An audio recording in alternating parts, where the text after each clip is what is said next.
کہ 11 مہینے کی ساری غفلت زندگی کے جس جس شعبے میں آپ نے کی ہے وہ سب کو گورنمنٹ کرو اور ایک نئے سرے سے ایسی زندگی آگے گزارنے کا عہد کرو کہ یہ ایک مہینہ انقلابی مہینہ بن جائے تو پورے 365 دن پر ختم ہو جائے.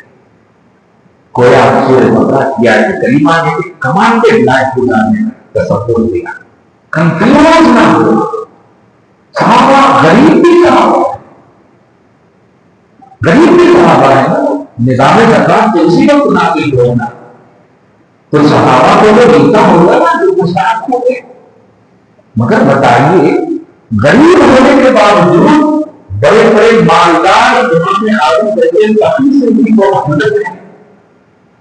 پڑھے لکھے سخی بڑے بڑوں سے غیر زمانی کے واقع کیوں ہیں غریب صحابی ہوتا ہے کیونکہ ان کی زندگی میں مال و دولت کا تعلق نہیں تھا, غربت و امیری کا تعلق نہیں تھا.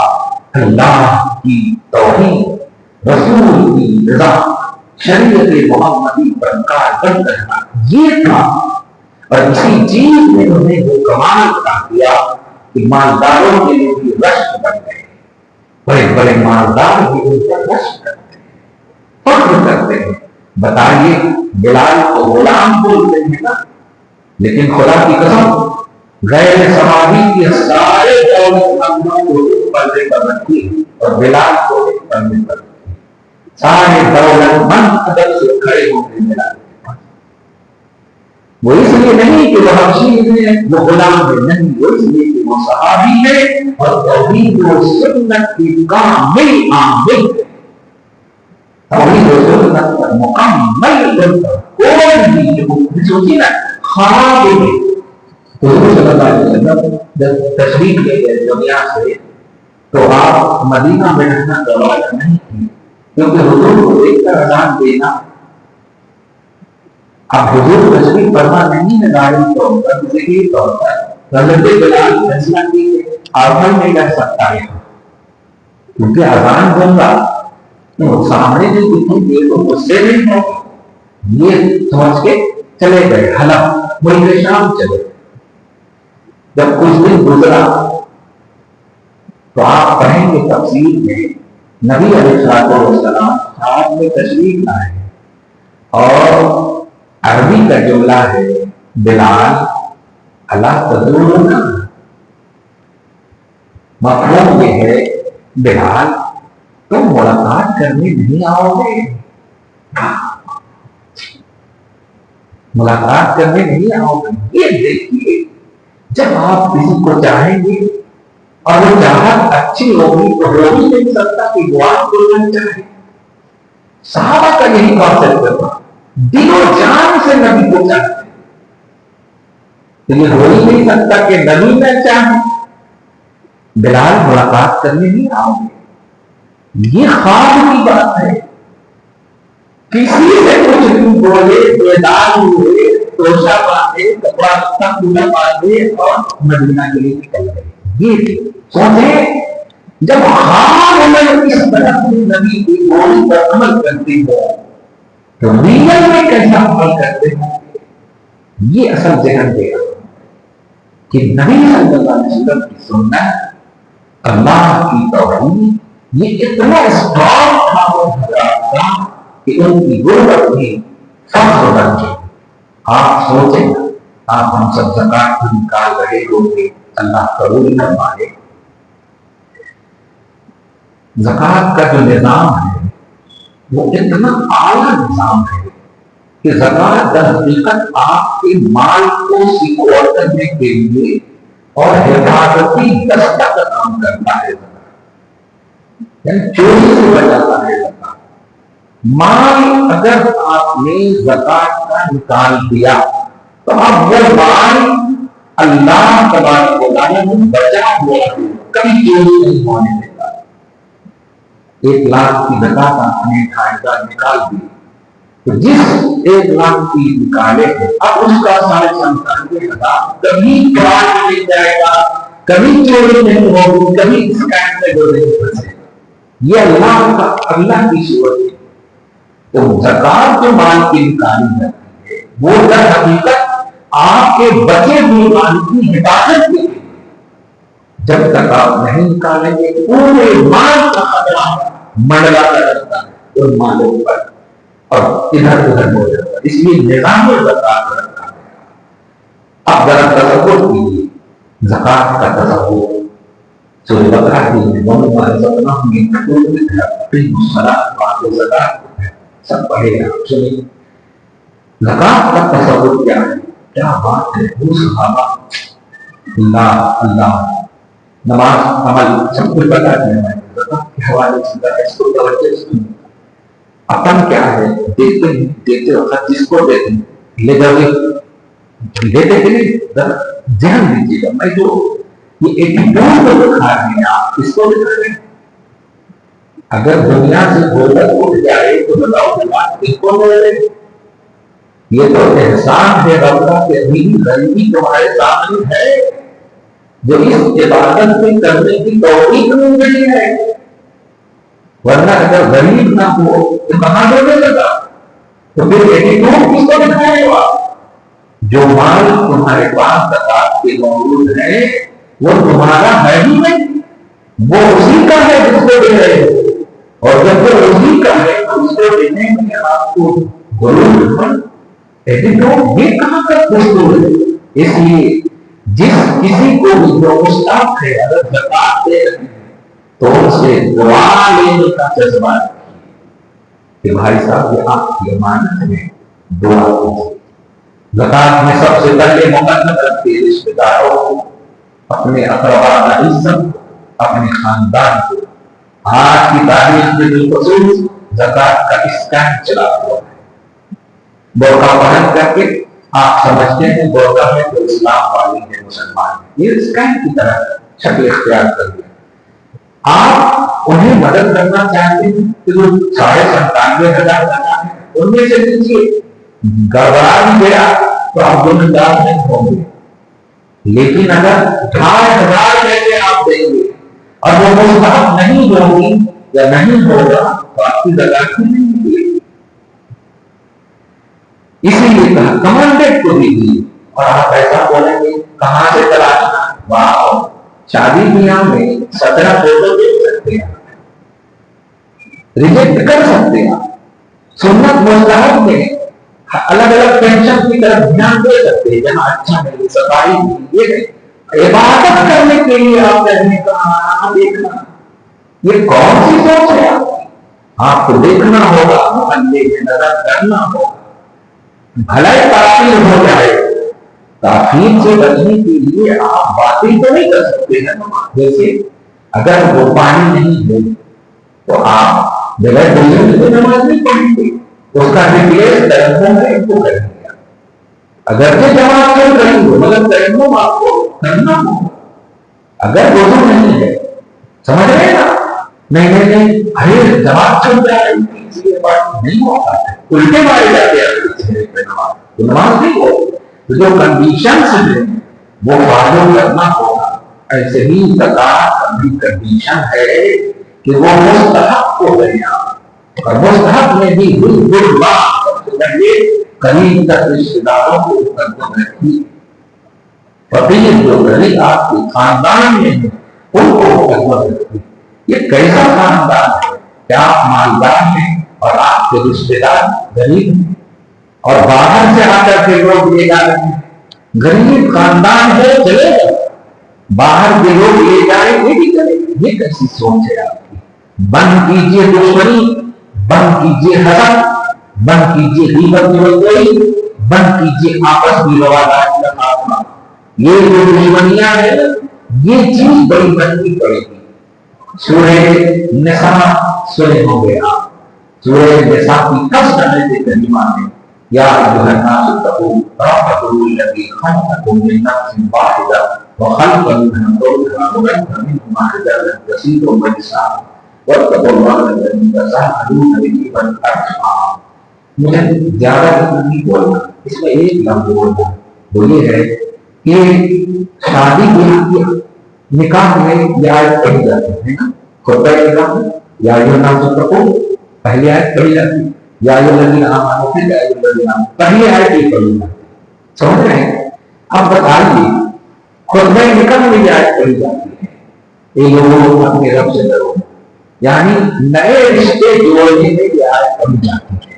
لیکن آپ ذرا اس آیت پر غور کریں گے تو اس میں ایک لفظ ہے والارحام، والارحام، ارحام یہ رحم اس کی جمع ہے، رحم سنگولر کو بولتے ہیں، ارحام پلورل کو بولتے ہیں۔ تو رحم والارحام کا معنی ہوا رحم والے رشتے، عام لفظ میں خونی رشتے، عام لفظ میں خونی رشتے۔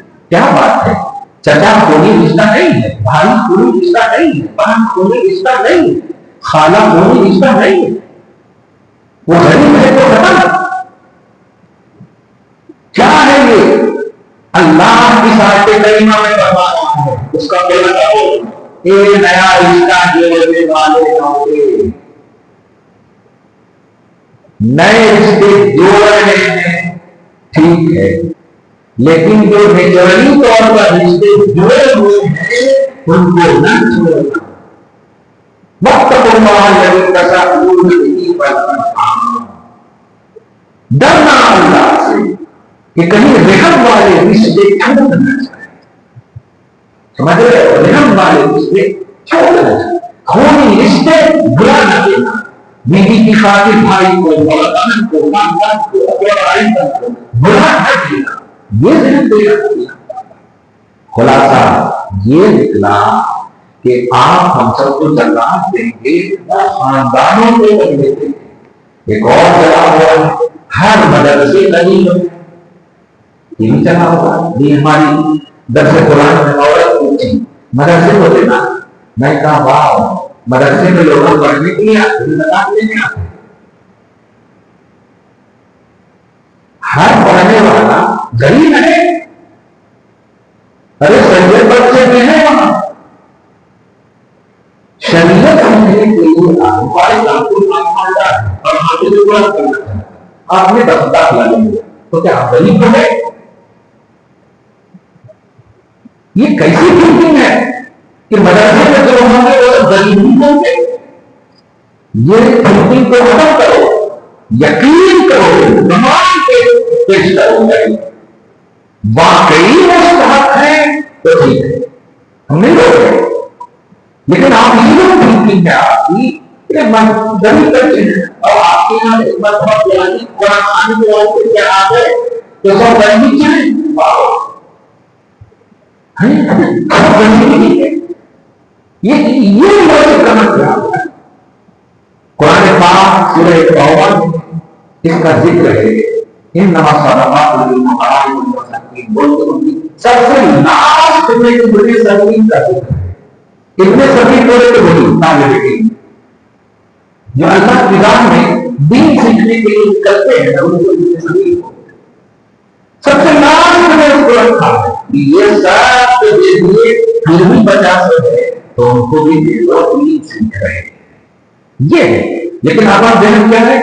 مولوی صاحب ہے نا، کیا ہے یہ؟ میں تو اس لائن کا ہوں، سیکٹر چلاتا ہوں، مگر مجھے ہدایت کرنی ہے آپ کی،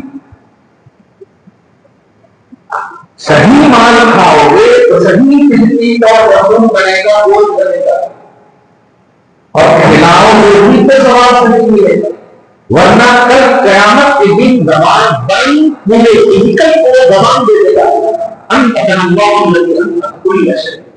ہر چیز بولے گی۔ اب آپ سوچیں پوری تحقیق کرتے تھے، آپ عبادت کے نام سے ٹائم نہیں ملا تحقیق کرنے والے، کوئی نہیں کیا، نہیں کمانڈ رکھنا، یقین رکھنا۔ تو زکات میں سب سے بڑی چیز ہے، آپ پر ضروری ہے تو آپ زکات کو الگ کر دیجیے اور مستحقین کی فہرست بنائیں۔ آپ بولتے تو جا کر دیجیے، جانے کا بھی آنے کا بھی انتظار نہ کیجیے۔ بہت سارے ایسے خاندان میں ہوتے ہیں جو عزت نفس کی بنیاد پر کام کرتے ہیں، عزت نفس کی بنیاد پر نہیں آتے، ان کے شوہر کا جواب ختم ہو گیا ہے، غربت میں چل رہی ہے، پہلے اچھا کھا رہے تھے، آپ کو مہمان کر دیتے، لیکن آج جب لگا یہ ہمیں احساس کرنا، یہ ہمیں فیل کرنا، غیر محسوس کرتے تھے. اب دیکھیے بات ہو جاتے تھے اپنے چچا بیٹی بہن جتنے بھی خاندان والوں کو جا کرتے دیکھیے، محسوس کیجیے ٹیکنالوجی کا دور ہے. ایک دو دن کسی کو کافر نہ آئے تو کچھ تو یہ ہے خبر نہیں. اگر آپ نے ایسا کیا جان رکھیے ایک قدم تک کتنے گنا سوال ملے گا ہم مل نہیں سکتے. اللہ بائنڈے کی وجہ سے ان کو گائیڈ کتنا دے گا. بہرحال نماز عمل بھی، عبادتیں بھی، رمضان زکات بھی.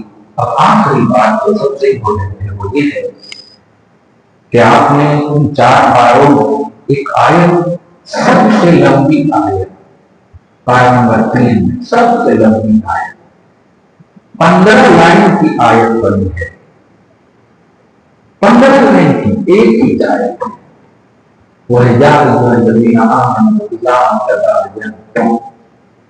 یہ ہے لین دین کی آیت. اپن جو کاروبار کرتے ہیں لین دین، چھوٹی دکان ہو، بڑی دکان ہو، فائنینس ہو، انویسٹمنٹ ہو، تجارت کا کوئی شعبہ، یہ جتنے بھی لین دین کے شعبے ہیں سب سے بڑی آیت پورے قرآن میں یہی آیت ہے. اس سے کیا ذہن میں رہا ہے؟ اللہ کے نزدیک تمام معاملات ایک طرف اور لین دین کا معاملہ سب سے بڑا 6666 آیتوں میں سب سے بڑی ہے. لہذا تجارت میں حلال تجارت کرو، لین دین میں اس کا عنوان نہ ہو، کمی بیشی کا عنوان نہ ہو. آپ اپنی طرف سے دے تو یہ آپ کی وسیلے خاطر کا کانسیپٹ ہے. لیکن ایسا نہ ہو. ہم نے دیکھے ہیں مسجد میں جب پیسے اور چندے کی بات آتی ہے تو بھٹے نوٹ بھی ڈال دیتے ہیں ہاتھ کر کے. دکان سے دور لینے کے لیے جائیے تو وہ چلے گی نہیں تو اس کو مسجد میں ڈال دیتے. قرآن کہتا ہے لا تیمموا الخبیث منہ تنفقون ونسبت بالعافیہ الا ان تؤمنوا ہے. تم جو دے رہے ہو پلٹا کے اگر وہ تمہیں کو دیا جائے تو کہو گے نہ تو نہیں چلتا. واہ، تو جو آپ کے پاس نہیں چلتا وہ مسجد میں کیسا چلتا؟ کیا آپ کمیٹی کو لے رہے ہو اللہ کو دینے کے لیے؟ یہ کہانی میں چلے جائے گا نہیں. فریش يحب المرء الأخير ما يحب لنفسه کہ آپ جو اپنے لیے پسند کرتے ہو نا وہ اپنے بھائیوں کے لیے بھی پسند کرو. ہرگز اور نہ ہو، ہرگز کھنڈا پہلو نہ ہو. ہرگز آپ نہ دیں گناہ سے بچ جائیں گے، لیکن ایسا دیں گے تو گناہ خراب ہے، نیکی نہیں بن سکتی. اس لیے میں نے یہ 4 پارے کا پورا خلاصہ آپ کے سامنے پیش کر دیا ہے. پھر موقع ملیں گے تو جتنے پارے ہوں گے انشاءاللہ پیش کریں گے. یہ نیند آپ لوگوں کے 2 دن میں گزرے ہیں. مزید آپ عشرے میں داخل ہوتے جائیں، عبادت کریں، قرآن پڑھیں اور محل پر رکھ کر قرآن پڑھیں. گھر میں بھی ماحول قائم رکھیں، شکوہ نہ کریں، جھگڑے خوب موضوعوں سے دور کرنے کی وجہ سے. لیکن نہیں، یہ ریفریش ہے. یعنی جو وائرس آ گئے تھے نا 11 مہینے وہ روزہ اینٹی وائرس ہے. یہ اینٹی وائرس کا چکس ہے تو پورا ایک دم سارا 11 مہینے کا ایک دم صاف کر دینا. یہ اس وقت ہوگا جب احساس کرے. کھانے میں کمی کیجیے. ایسا نہیں کہ اتنا رات میں کھا لیجیے کہ 2 دن روزہ ہے تو کمر کر دے. ایسا نہ ہو. بھوکے رہنا ظاہر ہے اللہ تعالیٰ نے آپ کے دل سے کھانا رکھا، پھر بھی کہنا نہ تو کھاؤ. آپ کے گھر میں اسٹوو رکھا پھر بھی کہنا مت کھاؤ. اور آپ نے مانا 1 منٹ پہلے بھی اگر آپ کو ہمیں کھجور دے اور کہیں 1 کروڑ روپے دو گا کھجور کھا لو خرید لو. آپ 1 منٹ پہلے بھی نہیں کھائیں. یہ ہے آپ کے ماننے کا معاملہ. تو وہی اللہ مقصد بھی بتا رہا ہے بولنے کا. ایمان والو روزہ اس لیے تمہارے اندر تقویٰ آیا.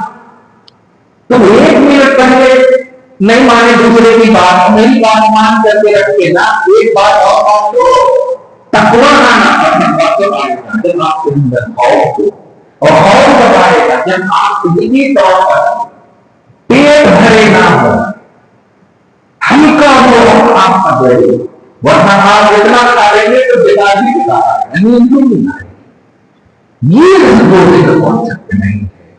دعا ہے اللہ تعالیٰ آج کی اس نشست کو قبول فرمائے اور ہم سب کی حاضری کو رمضان کی سعادتوں سے مالا مال فرمائے۔ آپ میں سے کسی کا سوال ہے تو ہم کر سکتے ہیں، ہے کوئی سوال؟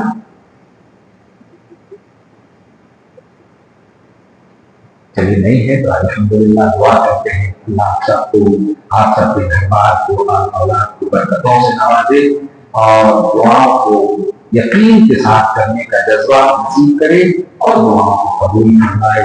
آمین بجاہ سیدنا محمد